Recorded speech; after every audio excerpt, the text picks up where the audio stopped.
just wanted to know, because you know how I am, you know, following the stock market all the time and stuff like that, that oil barrel prices are down to like $26 a barrel, but the prices of petrol are still the same as when it was like $100 a barrel. And then you always hear some people say they asked the gas station attendant or the person at the petrol station, for us Australians, but if I say gas station, they'll be like, what, gas?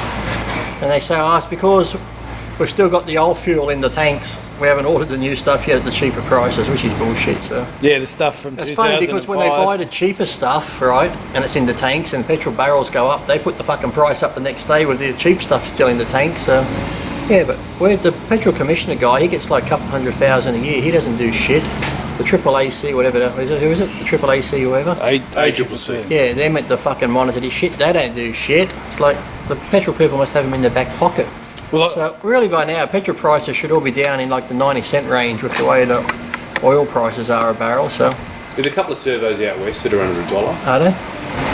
A lot of it's the dollars drop. So even though the things drop, that's a little bit. Excuses for them. No. But also too, there's a lot of tax.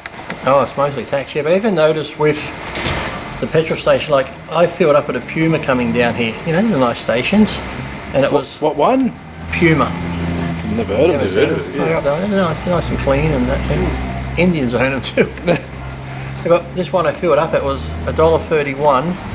And then as I'm driving here, before I got on the freeway, there was another Puma and it was like $1.26 for the same petrol. Yep. Same brand of service. So you can see that anywhere. You go to see a Caltex here, that'd be like, say, $1.25. You go a K up the road, there's another Caltex, that'd be $1.19. So why is there a disparity between service stations when it's the same? I'm sure the fucking Caltex truck fills this one up, then goes to the next one and fills that one up. So how do you get all those prices up and down like that? When I was coming back from Queensland after Christmas, it was like $1.11. I think the most I saw was $1.15 in Queensland, Gold Coast, towards Tweed. I think I'll fill up once we get down New South Wales side.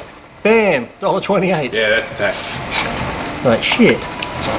Yeah, the tax on everything. I reckon they should just get rid of, because they want to do the GST, don't they? They want to bring that up. So why not just get rid of income tax altogether? They tax on everything else, so get rid of income tax. People have more money, so if they've got more money, you know, people love spending, so they're going to spend it. So with your GST and all the other taxes, you're going to get the money back anyway, so why fucking, how many times did it hit you for tax? Income tax. And you get petrol, you get taxed again and taxed again on that, then you buy food now and you get taxed on that. Remember back in the day they didn't have that much tax on food? It's slowly creeping more and more onto it. So that's just my thought for the day. Yeah, no, well, look, I agree. They spend, you give them more money and they just spend more, so... Wasn't it like Tony Abbott give $100 million to climate change? That's going to help. No, Mel gave $1 billion. Was it? Yeah, that's to go to what goes into the pot for the UN to help the poorer countries tackle climate change. How does that work? Most of those poorer countries like Vietnam and them don't really have big factories that are causing climate change, do they?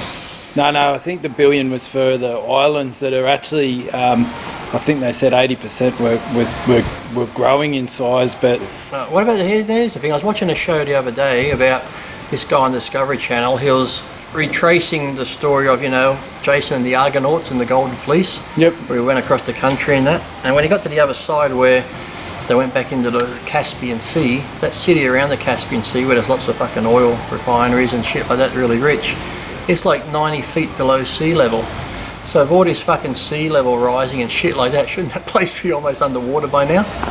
If it's 90 feet below sea level, and there's the fucking Caspian Sea right there, and they're saying, oh, sea levels are rising, sea levels are rising. It hasn't fucking changed over there, and that place would be fucking first to go under, wouldn't it? Mm. Or a place like Venice, they should be fucking going under more where the places are floating.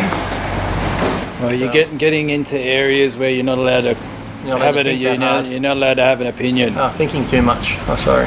Yeah. I didn't do my fucking economics 101 on climate change. I'll leave that up to fucking Al Gore then, okay? Yep, or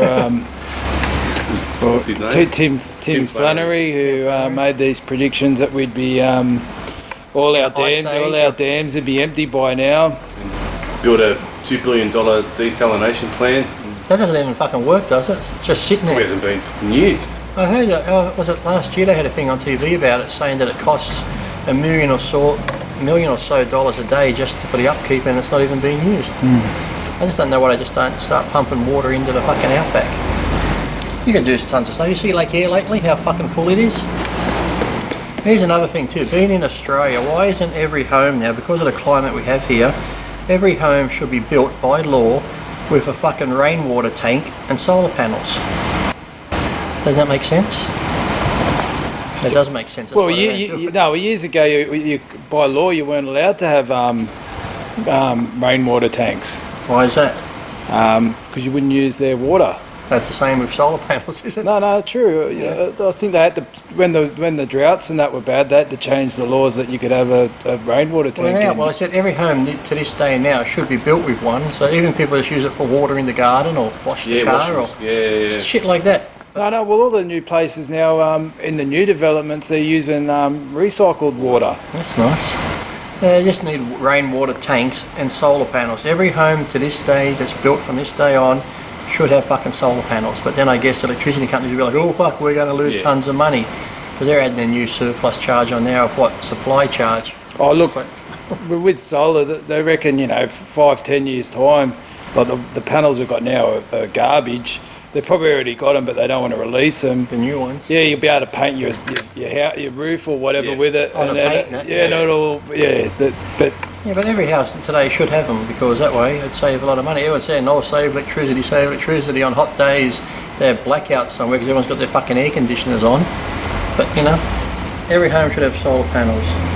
When I'm Prime Minister, this is what I shall do. No, you're not qualified. Too honest. Yeah, no, well, that's what I wonder what old Matty Drummond, like... What's he do for a living? No, well, how can we have a Prime Minister? Because he's got to make decisions and have an opinion on... Everything. Everything. Same as American President. Yeah. I don't know. I'd like to know what Matty Drummond does for a living that makes him qualified on anything.